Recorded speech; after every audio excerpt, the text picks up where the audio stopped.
बिस्मिल्लाहिर्रहमानिर्रहीम, अस्सलाम वालेकुम। मैं सदुल्ला खान हूँ। अपनी पिछली वीडियो में मैंने एक थंबनेल के ऊपर लाइन लिखी थी कि मौलाना फजल रहमान भागे भागे अचानक बैरून मुल्क क्यों चले गए। उस पर मैं ज्यादा बात नहीं कर सका था क्योंकि और डायरेक्शन में गुफ्तगू चलेगी, PMLN, फिर नवानीज, फिर चीना ग्रुप और बाकी चीजें डिस्कस होती रही। बाद में मुझे ख्याल आया कि मौलाना फजल रहमान के हवाले से मैंने थंबनेल पर लाइन लिखी है, लेकिन उस पर ज्यादा बात नहीं कर सका। तो चलिए मैं आपको समझाने की कोशिश करता हूँ कि मौलाना फजल रहमान साहब के साथ मसला क्या है। मौलाना फजल रहमान इस वक्त थाईलैंड में है और उनके तर्जुमान ने यह बताया है कि वो इसलिए थाईलैंड में है कि वो सियासी मसरूफियात की वजह से बहुत थक गए थे, ज़हनी तौर पर भी वो थकावट का शिकार थे और वो आराम करना चाहते थे। तो आराम करने के लिए उन्होंने थाईलैंड का इंतखाब किया। हालांकि जो है वो आराम वो यहाँ भी गोशा नशीनी इख्तियार कर सकते थे कहीं ना कहीं, लेकिन खैर चले, उनका हक है कि वो कहीं पर भी जाएं, घूमें फिरें, थोड़ा सा दिमागी तौर पर फ्रेश हो। हम भी हाइकिंग पे जाते हैं, पहाड़ों पे जाते हैं, इधर उधर जाते हैं, जरा ब्रेक लेते हैं। मौलाना फजल रहमान साहब ने भी ब्रेक ली होगी, ये उनके तर्जुमान का कहना है। लेकिन ऐसा नहीं है सिर्फ कि वो आराम करने के लिए चले गए, और इतने अहम मौके पर कि जब मुल्क एक नए यानी एक चीजें जो है वो ब्रेक और मेक वाली सिचुएशन में है, और एक ऐसे वक्त में जब नए अलायंसेस बन रहे हैं, नई चीजें डेवलप हो रही हैं, यहां तो अपना अपना हिस्सा वसूल करने की बात हो रही है, ऐसे में मौलाना फजल रहमान मुल्क से बाहर चले गए क्यों, क्या वजह है? तो देखें, मेरी इत्तला के मुताबिक मौलाना फजल रहमान बुनियादी तौर पर नाराज हैं, और नाराजगी की दो तीन वजूहात हैं जिसकी वजह से वो नाराज हैं। अभी तक ये तो कहा गया है कि लंदन जो है वो मौलाना फजल रहमान साहब लंदन नहीं गए, ये हमें भी पता है, ये हमने भी आपको बताया था कि वो लंदन नहीं गए हुए। लेकिन लंदन में जो उनकी पार्टी के लोग हैं उनसे जब हम पूछते हैं तो वो ये कहते हैं कि हमें उनके शेड्यूल का पता नहीं है, हो सकता है मौलाना फजल रहमान लंदन आए। ये भी मुमकिन है कि मौलाना फजल रहमान साहब ने पहले लंदन ही जाने का प्लान बनाया हो, लेकिन फिर वो बाद में थाईलैंड चले गए हो, क्योंकि इब्तदाई तौर पर खबर यही आई थी कि मौलाना लंदन जा रहे हैं और वहां वो नवाज शरीफ साहब से भी मिलेंगे। नवाज शरीफ और मौलाना फजल रहमान एक ही तरह की परेशानी का शिकार हैं, ये बात तो मैंने आपको पिछली वीडियो में समझाई थी।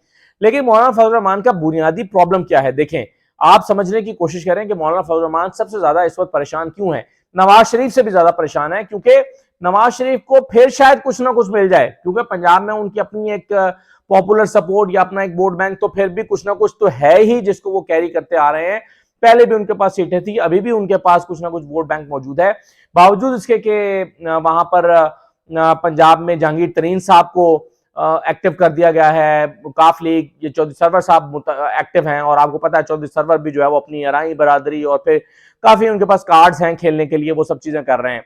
मौलाना फजल रहमान साहब को क्या मिल रहा है? देखें, मसला यह है कि खैबर पख्तूनख्वा अभी भी, आज देखें जितनी ज्यादा लोग पार्टी छोड़ रहे हैं, इधर उधर हो रहे हैं, तो ज्यादातर जो चीजें हुई हैं वो पंजाब में हुई हैं। खैबर पख्तूनख्वा में कोई अभी तक बहुत बड़ा डेंट नहीं पड़ा। अजमल वजीर चले गए तो वो पहले इमरान खान ने निकाले हुए थे, और फिर खैबर पख्तूनख्वा की साइंस बिल्कुल डिफरेंट है। चले उस्मान तरक्की का आप कह सकते हैं। खैबर पख्तूनख्वा में जब इमरान खान ने खुद अपने 22 MPs को निकाल दिया था तो भी फर्क नहीं पड़ा था, बल्कि उसके बाद ज्यादा वो अक्सरियत लेकर इक़्तिदार में आए थे। खैबर पख्तूनख्वा बिल्कुल एक डिफरेंट माइंडसेट के साथ खड़ा हुआ है। खैबर पख्तूनख्वा में वो बात बिल्कुल दुरुस्त साबित हो सकती है कि अगर इमरान खान खंबे को भी खड़ा करेंगे तो वो जीत सकता है। खैबर पख्तूनख्वा शायद हवा और ये जो पंजाब के अंदर जोड़ तोड़ होता है इससे बेनियाज होकर इमरान खान के साथ जाए, इस बात का इम्कान मौजूद है। और अभी तक खैबर पख्तूनख्वा डैमेज भी नहीं हुआ। आप देखें ना, आप बताएं मुझे कौन कौन सा बड़ा डेंट पड़ा है खैबर पख्तूनख्वा में। तकरीबन 95% लोग इमरान खान के साथ, अभी भी जो उनके कैंडिडेट्स थे या उनके जो लीडर्स थे वो सब साथ खड़े हुए हैं।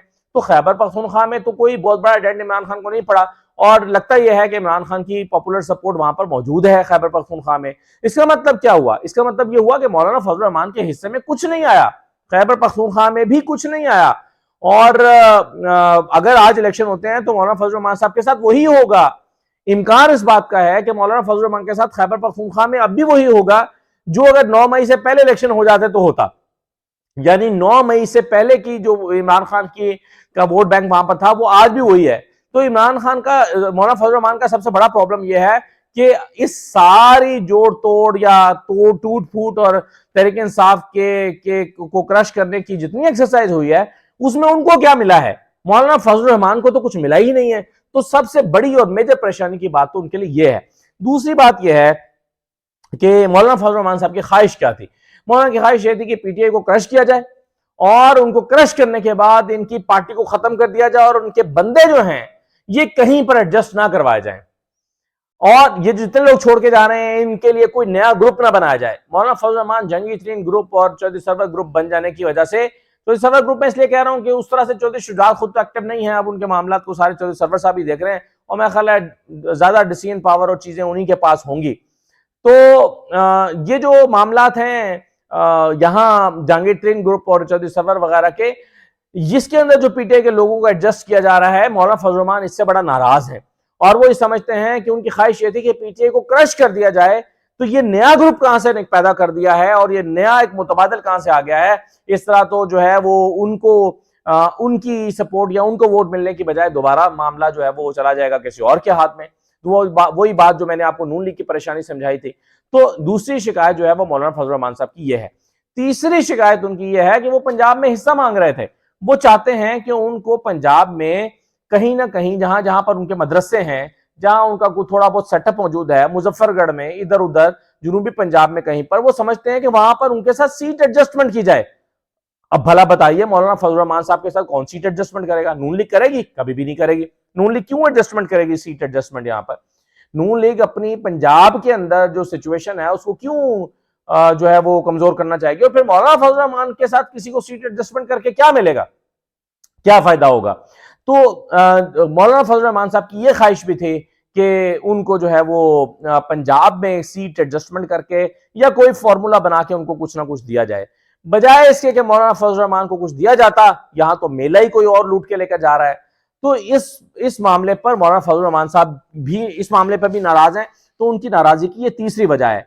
तो अब देखें, मौलाना फजल रहमान का अपसेट होना, नाराज होना, परेशान होना और छुट्टियों पर चले जाना, नाराज होकर चले जाना, ये सब बनता है और उसकी जो लॉजिकल रीजंस हैं वो समझ आती हैं, वो हमारे सामने हैं, वो हमें पता चल रही हैं कि क्या वजूहात हैं। तो एक तो यह है। दूसरा, हो सकता है कि वो लंदन जाएं और अगर जाएंगे तो वो सारा फार्मूला और ये सारी बातें नवाज शरीफ से वो डिस्कस करना चाहेंगे कि भाई आपने क्या सोचा है, और ये तो आपके साथ भी हाथ हो रहा है और ये हमारे साथ भी हाथ हो रहा है, ये तो कोई जो है वो पके हुए फल की टोकरी उठा के किसी और के सर पे किसी ने रख दी है, तो ये तो बड़ी जाती हो गई है। आप देखें ना, ये ख्वाब था मौलाना फजल रहमान का, नवाज शरीफ का, मरियम नवाज का, कि इमरान खान टूट जाए, पार्टी टूट जाए, तितर बितर हो जाए, लोग छोड़ छोड़ कर चले जाएं।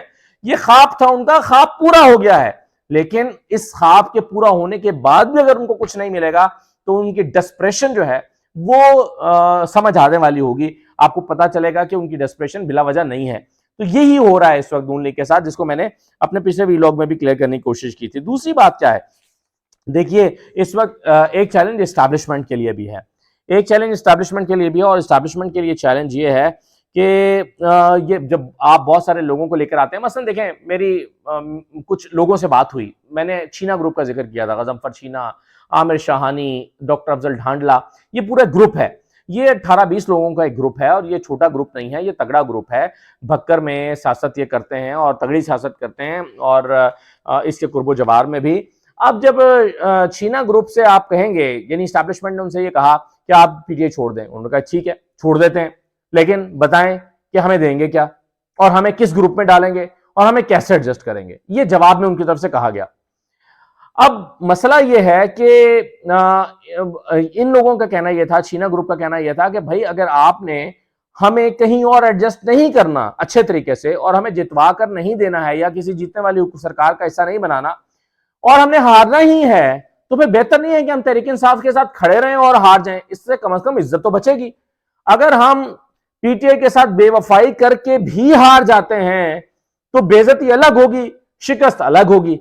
तो उनका कहना यह था, जो एस्टैब्लिशमेंट को उन्होंने पैगाम दिया मेरी मालूमात के मुताबिक, उन्होंने ये कहा कि जनाब आप अगर तो हमें हरवाना ही है और हमने हारना ही है तहरीक इंसाफ को छोड़ के, तो फिर हम तहरीक इंसाफ के साथ खड़े होकर ही हार जाते हैं, वही बेहतर है। लेकिन वरना फिर हमें बताएं आप हमें कहां एडजस्ट करेंगे। तो इस वक्त एस्टैब्लिशमेंट के लिए मसला क्या है? एस्टैब्लिशमेंट के लिए मसला यह है कि उन्होंने सबको कुछ ना कुछ हिस्सा देना है और तहरीक इंसाफ को जो है वो इक़्तिदार से बाहर भी रखना है।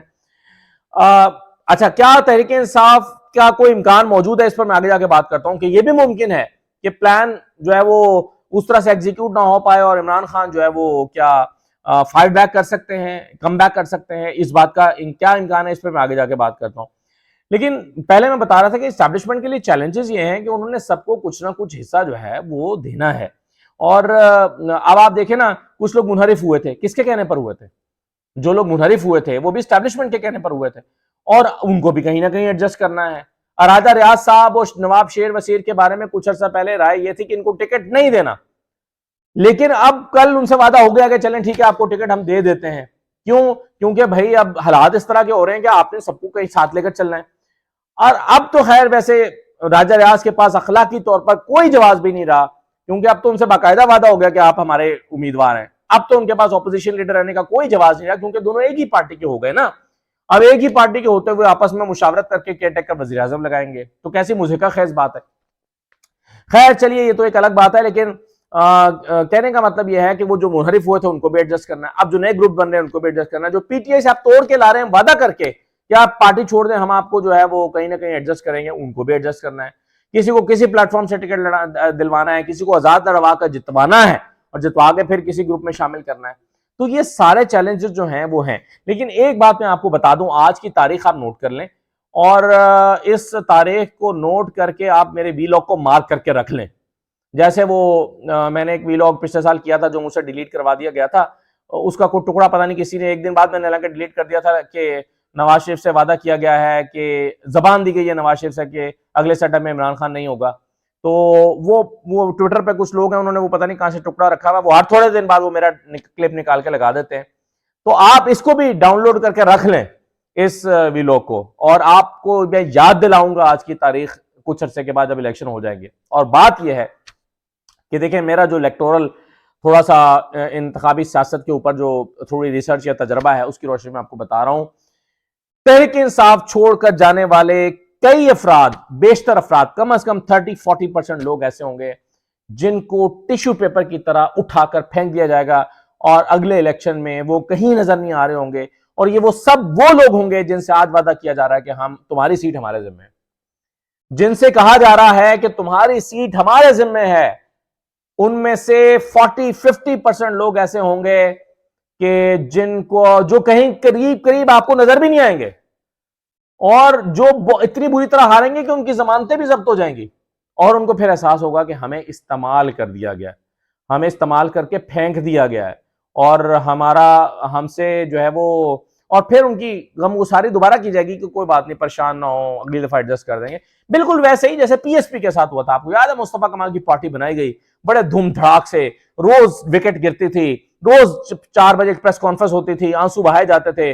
आज कौन आ रहा है जी? फैसल सब्जवारी आ रहे हैं। आज कौन आ रहा है जी? हारून साहब आ रहे हैं। आज कौन आ रहा है जी? आज फलां साहब आ रहे हैं। आज जी डिप्टी मेयर आ रहे हैं। क्या हुआ था? एक सीट भी नहीं दी गई, एक सीट मुस्तफा कमाल को, एक सीट भी नहीं दी गई। इतना बुरा उनको इस्तेमाल किया और धड़ाम से फेंक दिया।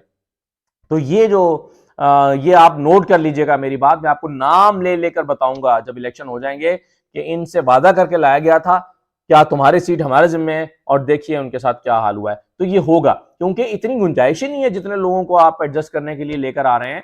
अगर आखिर जहांगीर तरीन साहब के सर पर सेहरा रखा है आपने, तो उनको भी आपने कोई 15, 20, 25, 30 सीटें या शायद इससे ज्यादा आपके जहन में वो देनी है, और बाकी लोगों को भी आपने एडजस्ट करना है, चौधरी सरवर को भी करना है, काफली को भी करना है। तो ये सारी चीजें जो हैं वो अगेन जा सारी चीजें नहीं है, हम और पार्लियामेंट की तरफ, कमजोर पार्लियामेंट की तरफ, ऐसी पार्लियामेंट जिसके कोई दांत ना हो। लेकिन इसका एक बात मैं आपको बता दूं कि पाकिस्तान के मौजूदा हालात इस बात के मुतकाजी हैं कि पाकिस्तान में एक स्ट्रॉन्ग गवर्नमेंट होनी चाहिए, और पाकिस्तान में कमजोर हुकूमत जो है वो पाकिस्तान के चैलेंजेस को इस वक्त डील नहीं कर सकती। 90 लोगों की पार्लियामेंट, हर एक के नखरे, हर एक के मसाइल, दुनिया को पता होता है कि इनके इंटरनल इश्यूज क्या चल रहे हैं। और ये 6 महीने के बाद जब जूतियों में दाल बटने लगेगी, तो चाइना उधर मुंह कर लेगा, अमेरिका उधर मुंह कर लेगा, और तुर्की उधर मुंह, तीसरी तरफ मुंह कर लेगा। तो ये सारा कुछ जो है, जो दुनिया देख रही होगी कि जूतियों में दाल बट रही है, तो उसके नतीजे में फिर ये होगा। तो ये कमजोर हुकूमत के साथ मुल्क चलाना, अब ये पुराना फार्मूला शायद इस दफा ना चल सके। इमरान खान के इम्कान कितने हैं? देखें, खैबर पख्तूनख्वा में आज की तारीख तक तो इम्कान मौजूद हैं इमरान खान के। पंजाब में इमरान खान ये समझते हैं अगर उनको महीना 1.5 महीना मिल गया तो वो अच्छी कैंपेन बना सकते हैं। हमें लोग ये कहते हैं, कमेंट करते हैं कि जी वो वोट सिर्फ तहरीक इंसाफ का है। लेकिन ये आने वाले दिनों में पता चलेगा कि तहरीक इंसाफ अपनी किस पोजीशन के साथ मैदान में उतरती है। जितने लोग आज हैं ना तहरीक इंसाफ के साथ, इतने भी अगर रह गए तो भी एक अच्छा मुकाबला होगा। लेकिन इमरान खान अगर नाअहल हो जाते हैं, इमरान खान को सीन से हटा दिया जाता है, वो सियासी मंजरनामे पर नहीं रहते या उनको जेल हो जाती है, तो फिर कहना मुश्किल होगा कि फिर मंजर क्या होगा। लेकिन इसके बारे में मैं यही कहूंगा कि ये कबल वक्त है अभी कहना। आने वाले दिनों में हालात ऐसे बन सकते हैं जो इमरान खान की फेवर में जाए। ऐसा नहीं है कि इस बात का कोई इम्कान ही नहीं है, ऐसे हालात हो सकते हैं जो इमरान खान की फेवर में जाते हो, इस बात के इम्कानात मौजूद हैं और आने वाले दिनों में आपको शायद वो इम्कानात रोशन होते हुए नजर आए। तो बहरहाल देखिए, अल्लाह ताला पाकिस्तान का हामी और नासिर हो, पाकिस्तान के लिए अच्छा करे और पाकिस्तान के वो तमाम लोग पाकिस्तान की खैर खाई चाहते हैं, खैर खाई चाहते हैं, नेक नियति के साथ, अपनी नहीं पाकिस्तान की खैर खाई चाहते हैं, अल्लाह ताला उनको मकासद में कामयाब करे। इजाज़त दीजिए, अल्लाह हाफ़िज़।